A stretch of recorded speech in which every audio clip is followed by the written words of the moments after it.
সূরা আশ-শুরার মধ্যে শুরু করে শারা'a লাকুম মিনাদ-দীনি মা ওয়াসা বিহি নূহা ওয়াল্লাযী আওহায়না ইলাইকা ওয়াল্লাযী আওহায়না ইলাইকা ওয়া ওয়াসায়না বিহি ইব্রাহীম ওয়া মূসা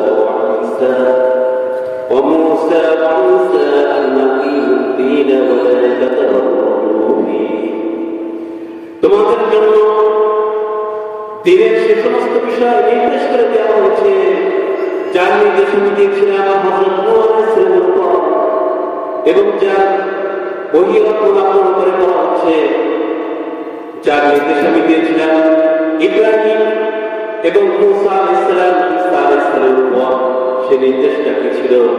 আল্লাহ রাব্বুল আলামিন বলেন আন আকিমুদ-দীন ওয়া লা তাতাফাররাকু ফীহি। দিনকে প্রতিষ্ঠা করুন এবং এই ব্যাপারে পরস্পর বিচ্ছিন্ন হয় না, পরস্পর মতপার্থক্য করবেন না, পরস্পর মতপার্থক্য করা যাবে না, পরস্পর বিচ্ছিন্ন হওয়া যাবে না। আল্লাহ নির্দেশ হচ্ছে আন আকিমুদ-দীন ওয়া লা তাতাফাররাকু ফীহি। দিনকে প্রতিষ্ঠা করুন, দিন বিজয় করুন। আল্লাহ নির্দেশ দিলেন দিন প্রতিষ্ঠা করুন, আর আপনি দিন প্রতিষ্ঠার বিপক্ষে, ইসলাম প্রতিষ্ঠার বিপক্ষে, তাহলে আপনি কি আল্লাহ হুকুম, আল্লাহ নির্দেশ আপনি কি মানলেন?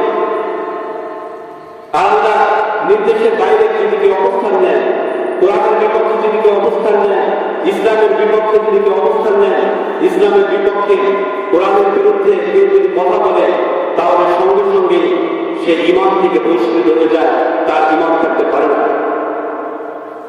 এই পৃথিবীতে স্রষ্টা যিনি, শুধুমাত্র আমাদের স্রষ্টা তাই নয়, আমাদের স্রষ্টা এবং মহাবিশ্বলোকের স্রষ্টা হচ্ছেন একমাত্র আল্লাহ। আল্লাহ বলেছেন আলা লাহুল খালকু ওয়াল আমর। স্রষ্টা যিনি, আইন চলবে তার, সৃষ্টিকর্তা যিনি, পৃথিবীতে আইন চলবে তার। আল্লাহ ছাড়া অন্য কোনো আইন পৃথিবীতে ভালো হতে পারে? যারা ঈমানদার তাদের কাছে তো আল্লাহর আইনের চেয়ে অন্য কোনো আইন শ্রেষ্ঠ হতে পারে না। অপরাধের মধ্যে আল্লাহ ঘোষণা করেছেন ইন হুকমু ইল্লা লিল্লাহ আমরা আল্লা তা'বুদু ইল্লা ইয়্যাহু যালিকা ad-দীনুল কাইয়্যিম ওয়ালাকিন্না আকসারান নাসি লা ইয়া'লামুন। ইনিল হুকমু ইল্লা লিল্লাহ, হুকুম তো চলবে কেবলমাত্র আল্লাহ।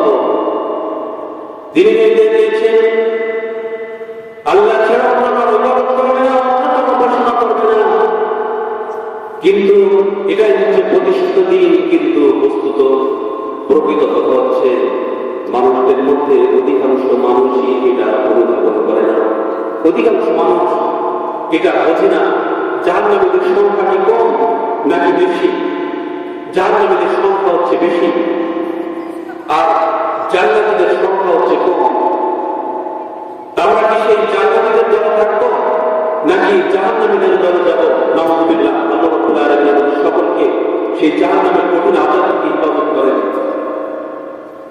জান্নাতীদের সংখ্যা কম এবং দিন প্রতিষ্ঠাকারী সংখ্যা, দিন প্রতিষ্ঠা করতে চায়, আল্লাহ হুকুম আল্লাহর জমিনে প্রতিষ্ঠিত হোক, ইসলামের সপক্ষে সে থাকে, ইসলামের সপক্ষে সে তার সমর্থন করে, ইসলাম প্রতিষ্ঠার আন্দোলনে সে শরীক হয়, এদের সংখ্যা হচ্ছে কম। কিন্তু আল্লাহ রাব্বুল আলামিনের পক্ষ থেকে ওয়াদা যে সংখ্যার ভিত্তিতে আল্লাহ রাব্বুল আলামিন বিজয় দান করেন না, বিজয় দান করেন আল্লাহ রাব্বুল আলামিন ঈমানের ভিত্তিতে। ঈমান যদি থাকে তাহলে আল্লাহ রাব্বুল আলামিনের পক্ষ থেকে ওয়াদা, আল্লাহ রাব্বুল আলামিন ঈমানদারদেরকে বিজয় দান করবেন। আল্লাহ ঘোষণা করেছেন ওয়ালা তাহিনু ওয়ালা তাহজানু ওয়া আনতুমুল আ'লাউনা ইন কুনতুম মুমিনিন। তোমাদের কোনো ভয় নাই, তোমাদের কোনো চিন্তা নাই যদি তোমরা মুমিন হও। আল্লাহ রাব্বুল আলামিন ওয়াদা করেছেন তোমরাই বিজয়ী হবে যদি তোমরা মুমিন হও।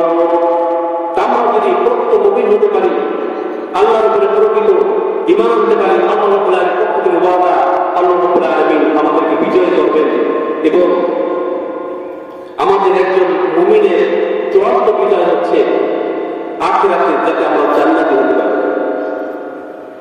আল্লাহ রাব্বুল আলামিন ঘোষণা করেছেন, তোমরা যদি ইসলামের পক্ষে থাকতে পারো, দ্বীন প্রতিষ্ঠার পক্ষে থাকতে পারো, কোরআনের সপক্ষে থাকতে পারো, ইসলাম যাতে প্রতিষ্ঠিত হয় সেজন্য তুমি প্রচেষ্টা করতে পারো, তাহলে আল্লাহ রাব্বুল আলামিন বলেন, ইয়াগফিরু লাকুম যুনুবাকুম ওয়া ইউদখিলকুম জান্নাতিন তাজরি মিন তাহতিহাল আনহার, জান্নাতিন তাজরি মিন তাহতিহাল আনহার ওয়া মাসাকিন তাইয়্যিবাতান ফি জান্নাতি আদন।